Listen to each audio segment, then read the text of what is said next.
to hold that hard. You don't have to do it. Because of your mannerism. Right, just relax. I'm relaxed. My mannerism. This is an unlawful detention by Section 5 of the Human Rights Act. Of the Police and Criminal Evidence Act. I'm being detained without grounds, and I'm being searched without grounds. Welcome to UK Audit Network, where misconduct is examined, police and legal matters are explored, rights are defended, and accountability is pursued.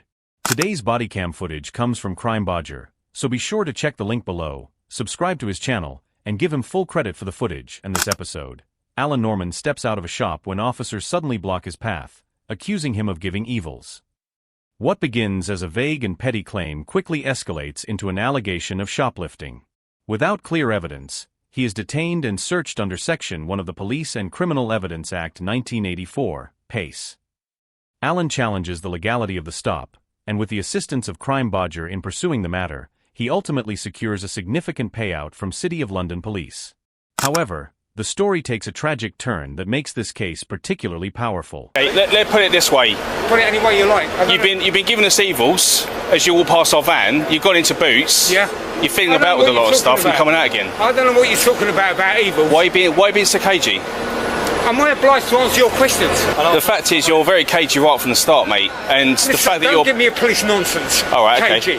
What grounds can I? Well, I'll tell you what. Yeah. What power and authority are you acting under at this time? I'm going to search you on the Section 1 of PACE. What are your grounds? Hold on. Buddy. I told you. Listen to me. On what grounds? Okay. Listen. You tell me what grounds. Okay. If you You tell me what grounds. Listen to me. I'm listening. All right, I'm going to search you You are on the depriving Section 1 of me of my PACE. liberty and freedom. Article 5 of the European Convention of Human Rights. We're going to handcuff you for a minute. For what reason? Right. Hey, what grounds? Give me a second. What grounds? Just give us a second. I want grounds. Listen, we'll explain all that in a second. So at this moment in time, Hey, Listen. relax. Listen. You relax. You relax. You relax. Sir, just listen to me. Yeah, all right? I'm listening. Okay. So at this moment, you've been detained for the purpose of search. On what all right? grounds? And that's what we're going to If you give me a chance, I'll explain it. So You should have explained it before you did this. Detaining someone because they supposedly looked at officers the wrong way is an extremely weak foundation for reasonable suspicion. Personal discomfort or interpretation of facial expression does not meet the legal threshold required under Section 1 of PACE. Reasonable suspicion must be based on objective factors, not subjective feelings. When Alan asks for the legal grounds for the search, something he is fully entitled to do, the officers delay explaining them. Under PACE Code A, officers are required to inform a person of the grounds for the search at the time it is conducted.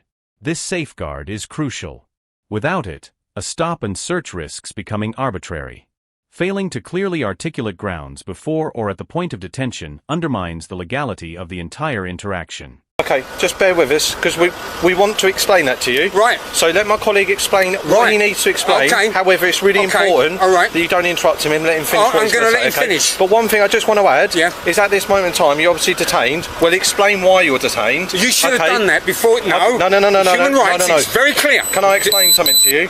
We're entitled and able to say you are detained for the purpose of search. Under which what is grounds? what we've done, and that's what we're about to explain. Okay, tell me. Okay. Don't use any I will cagey remind- nonsense. I will- No, I'm not going to say Right. cagey. I will remind you. Be quiet for a minute. I'll explain it. Interim, and obviously we've used force temporarily due to your demeanour. And you've got what are you talking handcuffs about on demeanour? you. Okay. Until the search is completed, Right, well, and we're I don't determined you're free consent. to leave. I do not consent Okay, I appreciate that. to any searches or seizures. Doesn't matter about consent or Oh, not. it does, because you have no grounds here. Unfortunately, you don't have to. Okay. Right. Thank you. My colleagues to explain everything. Right, are you filming this? Yes. Right, well, I'll be doing an I accessory. completely understand, and you're entitled to do that. I will okay? do that. After handcuffing Alan, the officer attempts to justify the force by referencing Alan's demeanor. However, being frustrated or vocal during an encounter does not automatically amount to aggression or threat. The use of force under Section 117 of PACE must be reasonable and proportionate to the circumstances. If an individual is not resisting or posing a physical danger, escalating to handcuffs demands careful justification. There is a troubling tendency in some encounters to treat emotional response as evidence of wrongdoing. Yet it is entirely human to react strongly when one feels wrongly accused or detained. The burden remains on officers to justify their actions, not on the citizen to remain perfectly composed while their liberty is restricted. Colleagues to explain everything you need to know. Okay, explain it. All right. Right, explain it. So, we've seen you come past the van, as I said. Right, thank you. I'm coming down the road, minding my business. Yeah, listen, let me explain. Yeah. Giving us evils, you're going to the shop. What's evils anyway? Right, listen. Can you go to the CPS with I was giving him evils? You can actually. Can you? Yeah. And what would that amount Do you want to? to let me explain the grounds then? Carry on. Okay. You go into the shop, you see him fiddling around. Fiddling around? Yeah. I went in there for to do my business. Okay, that's fine. Yeah. But I'm telling you from my point of view, fella. I don't want your point of view unless it adds up my to point grounds. of view is very, Gives very you the important. authority to detain me. Yeah. Can I explain to me? Okay. You seem to be the sensible one here. We're both very sensible. Okay. My colleague is you a very good told me. officer, right? You don't need to do that. So first of all, do you mind if I grab a first name from you? Like I said, I won't be providing any details. Right. There is no search outside Schedule 7 of the Terrorism Act that gives me the authority, or you the authority, to ask me listen, to give you're you asking a lot of questions. I'm trying my best to answer them. Okay. Alan makes it clear early on that he does not intend to provide his personal details, which is his right in the absence of a lawful requirement. The repeated requests for identification, after he has already refused, raise questions about whether the demand was grounded in law or persistence. Repeating a request does not transform it into a legal obligation. Officers must rely on a specific statutory power if they require identification. Otherwise, compliance is voluntary. If we reasonably suspect somebody is committing an offence or on anything what in relation grounds, to certain reasonable grounds. So as my colleague trying to explain to you, we have detained for the purpose of search. The grounds are in which, when you've walked down this road, you have been eyeballing our vehicle, you've been staring at us, and in our opinion, you seem to be paying a lot of attention to police. Sir, your opinion doesn't add up. Can you send your opinion like I said, to I'm the going to continue CPS? talking. When you've gone into the shop, again, you've appeared to be very... You're sort of wandering around, and almost as if you're potentially up to no good. I was putting this on. And that's fair enough. That's fair enough. I'm talking about our perception. Okay. Right. So that's one of the grounds why we've stopped you. You don't have grounds. You've come out after looking slightly suspicious, and we've perhaps thought, are you shoplifting? We're not sure. Feelings and thoughts. Again, our suspicions are up here. Yeah. We've come and spoke to you. You've been very anti-police. You're not willing to engage. No, what I've done is I've exercised my absolute rights. You don't want to give any names. My absolute rights. I am not obliged to give you any details under any search power outside Schedule 7 of the Terrorism Act. Quite simply to see if you've got anything on you that might be to do with shoplifting, so we got feelings, stealing, and just let's have a look. With you to commit a theft, all right? The allegation of shoplifting is based on observations such as Alan fidgeting and entering the shop while adjusting his mask. He explains that he was simply putting his mask on. Such behavior, particularly in an era where mask wearing has been commonplace, is not inherently suspicious. Reasonable suspicion cannot be constructed from ordinary, everyday actions. Section 1 of PACE requires objective grounds, facts that would lead a reasonable person to suspect an offense. Fidgeting, walking quickly, or breathing heavily, especially during a police confrontation, are normal human behaviors and do not, in themselves, amount to evidence of criminal intent.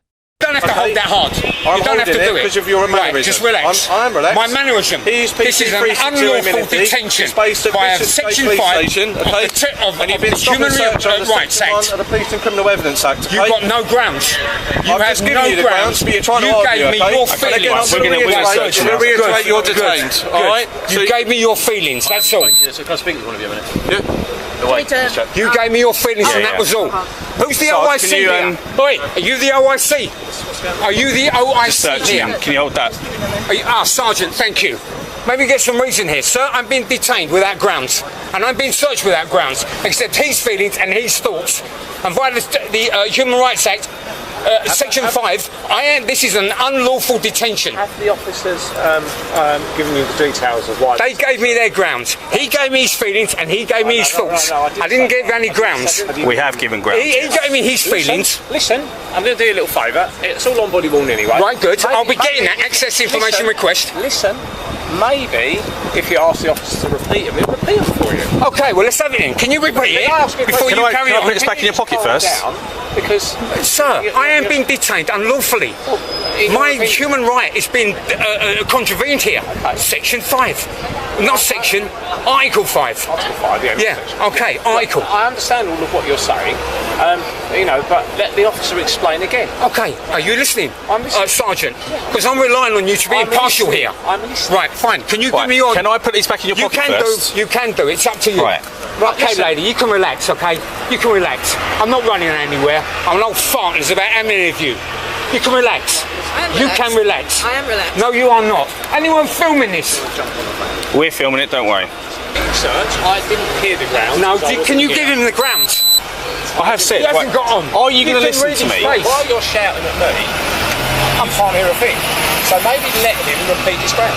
What? Can you repeat them? Yes, we see Let you. him say the whole thing and I'll don't say nothing. interfere. I'll say nothing. Okay. You're not listening, are you? You're talking Right. to me. Okay. I'm listening and it's all being recorded. All right. Okay. You've appeared to be concealing yourself in the shop whilst you appear to be filling about with things, okay? We've come over to have a chat with you, and straight away you've been very, very anti, trying to get a word, not letting us get a word in edgeways. You're extremely nervous. Your breathing rate's up there. Okay? We think we've got something to hide. Right. Okay, we suspect you might have been involved in something in the shop, and therefore we search you on the Section 1 page for any stolen items. Right, okay? When a sergeant becomes involved and asks for the grounds to be clarified, the earlier claim about giving evils is notably absent from the explanation. Instead, the justification shifts to behavioral cues such as nervousness or rapid breathing. This change in reasoning raises legitimate concerns. Grounds for suspicion should be clear and consistent from the outset. Elevated heart rate or visible stress during a police encounter is entirely natural. Reframing such reactions as suspicious risks circular logic. A person becomes nervous because they are detained, and that nervousness is then cited as justification for the detention. Can I take his cuffs off now? You can do. Okay. You should have taken them off 5 minutes ago. Well, not while you're behaving the way you are. Listen, sir, I am being denied my liberty and freedom, my right to locomotion, because this lot have had a little feeling in their tummy that something went on. For the record, I will not be providing any details. Okay, well, you haven't got to. No one's asked you to. He did, and he did. They've asked you for them and you've refused them, and that's fine. Well, why would they ask me when it's going to say on your ticket that you're going to give me that I'm not obliged to? Well, we can't give you anything because we don't know who to give it to. You just searched me, you just detained me. I want a slip. Listen. Bishopsgate Police Station, which is where we're from. You can go to Bishopsgate Police and there will be a record made of it. However, we can't. You're not giving us any details, so we can't send you anything, can we? No, sir. It says on the slip. I'm not obliged to provide any details. Not. But if you want us to give you some details of it, we can't give them to you. We can't do it right now. Right. Listen. So you can come to the police station, give us a day or so to get them all on the system, then you can come and collect a copy. Sure. You can say the date, time, place, right. Constable Minavie. Right, I've got his number, and you. Fine. And you. I've got it, don't worry, I've got a photographic memory. And you.